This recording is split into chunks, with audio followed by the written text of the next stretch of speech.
be my shotgun rider. Cruise through the country, maybe pulling all nighter. Every little body needs a Clyde decider. Come on, baby, be my shotgun rider. Skip, as we start another edition of The Scoop, I gotta ask, am I safe? I don't have a hard hat. What's going on in here? Kyle, if we're going to talk about the stadium, I got to make sure I have my hard hat on, because if I even venture near that side, I got to have. Speaking of hard, can viewers see that at all there? Look at that. A little Skip and personalized cursive helmet on both sides. But if we're talking stadium, I'm going to wear my hard hat, so I don't care what you say. Got a lot of questions about the stadium, a lot of Twitter questions people have been asking. So I walked out there yesterday in my hard hat here and took some pictures. And no, that's not me in the pictures that you see. It's our one and only Clayton Anderson, our country music buddy, who actually does the lead-in for our show. But if you look in picture number one there, I mean, what you're looking at there, what I thought I'd do, Kyle, just give a little brief description of the photo so people can kind of get an idea, because it's starting to take shape, and it's going to take shape even more. But what you see there is they're standing there, what's going to be the right field picnic area down the right field line, where it actually will be in play and foul ball, but fans can actually rent that area out, stand there and watch the game. What do you think about that? Pretty cool. And Skip, I think as you know, as you go through these pictures, really be able to start to visualize stuff than you have in the past scoops. So yeah, it's coming. I was so thrilled walking out there. You look at this, the second picture here, that's the retaining wall, where those tractors or piece of machinery there, those are actually in the bullpen. That's the visitors' bullpen. So the wall you see there on the left, and you get an idea of how big and sizable that wall is by the humans that are standing next to it. It gives you a little scale. But fans can stand 16 feet above and actually get on the visiting pitcher as he's getting loose. It's much like they in the Red Stadium there, if you've ever been to Cincinnati. The third picture there, that's old Clayton kneeling down. Do you even know what that is, Kyle? Looks like a huge dugout to me. It is a dugout. Can you believe the size of that dugout? Those will be the biggest dugouts I've ever seen, right up there with Tennessee. I was so disappointed, and when I posted that online, and I got no comments. I posted that picture online thinking all of our fans would be like, wow, those are the greatest dugouts. I don't think they knew what it was. Yeah, I don't think if you thought it was a house, they thought it was something, but I was so disappointed. Maybe the locker room? Yeah, maybe they thought it was a locker room. No, that is a house, ladies and gentlemen, or a locker room. I'm so excited. It's a dugout. Thank you, and I'm just thrilled on that. Those are going to be honestly probably some of the nicest dugouts in the country. Picture 5 there. This is what I got to explain a little bit, because that's not going to be the material our stadium's out of. That's actually going to be covered by pad. But what you're seeing there is that's down the left field line. That'll be where the offices are, the hitting building, locker room, all that stuff. But that wall is actually going to be covered in padding because it's going to be in play.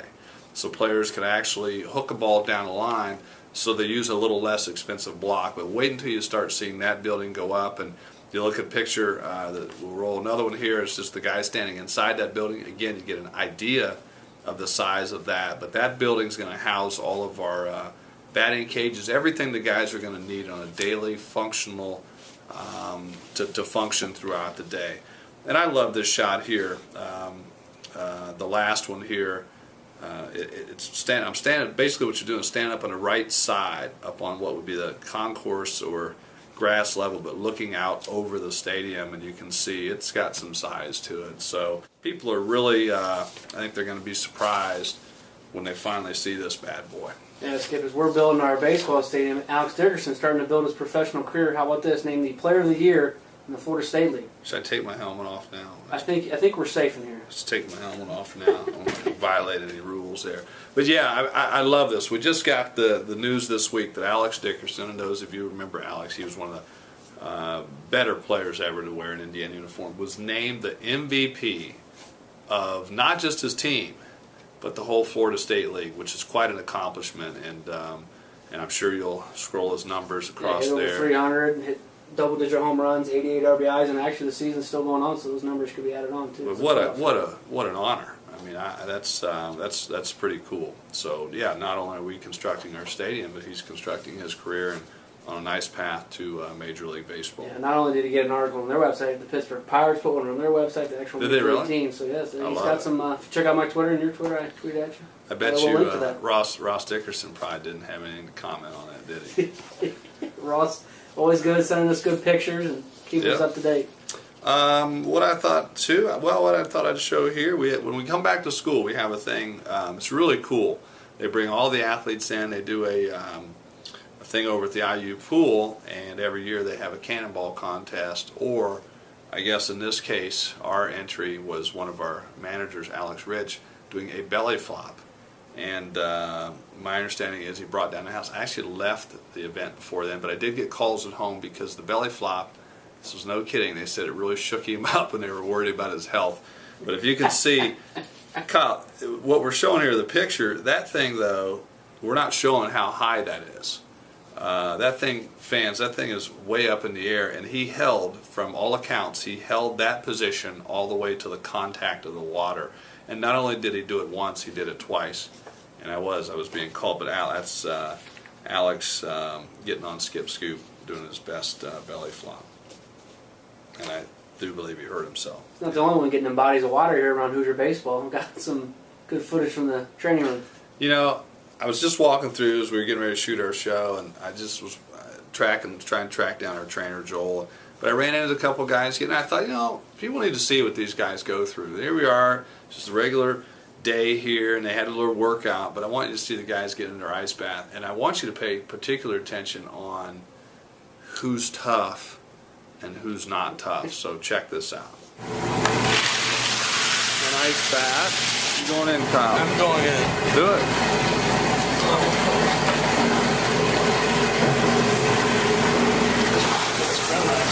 How is it? This was my best friend last year. Piece of cake? So I'm used to it. He won't be. You're going to see him crying like me. Scared, Sam? A little now.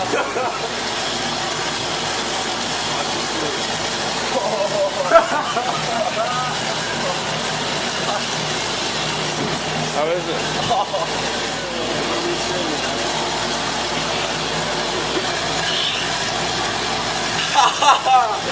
Oh, good. That's how we deal. That's how we deal with pain. Yeah, that's a softie and piece of cake.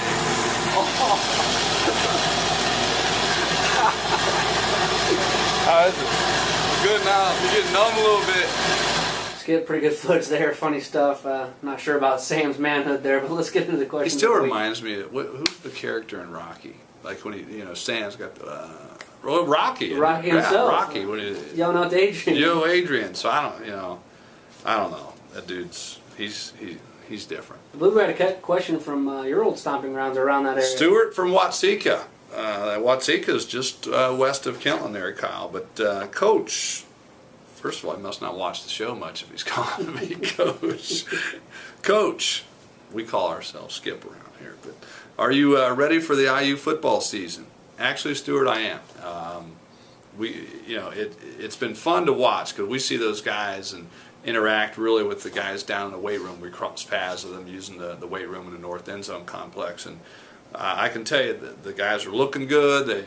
They look physical. They're excited. I think they're ready to put last year's season behind them and show the growth of the program. And I don't think anybody's promised anything, but I think what you're going to see, you will see some improvement. And I know they're chomping at the bit to get it started. The one thing, Kyle, we were talking about that. The tailgating is going to be it's going to be interrupted with Hurricane Isaac. Sounds like some rain's in the forecast. Hopefully it gets out of the way by the time game time rolls around. But I do know. I talked to Coach Wilson earlier this week, and they're ready to go. They want to figure stuff out, and I know the feeling. You get your guys out there, and you don't know what your team is going to be because you're practicing against each other. It's time to see somebody in another uniform. But from what I gather, Indiana State's got a really good running back, right? So we're going to have a test. They led the entire country in rushing last year. But no, Stuart, I can't wait.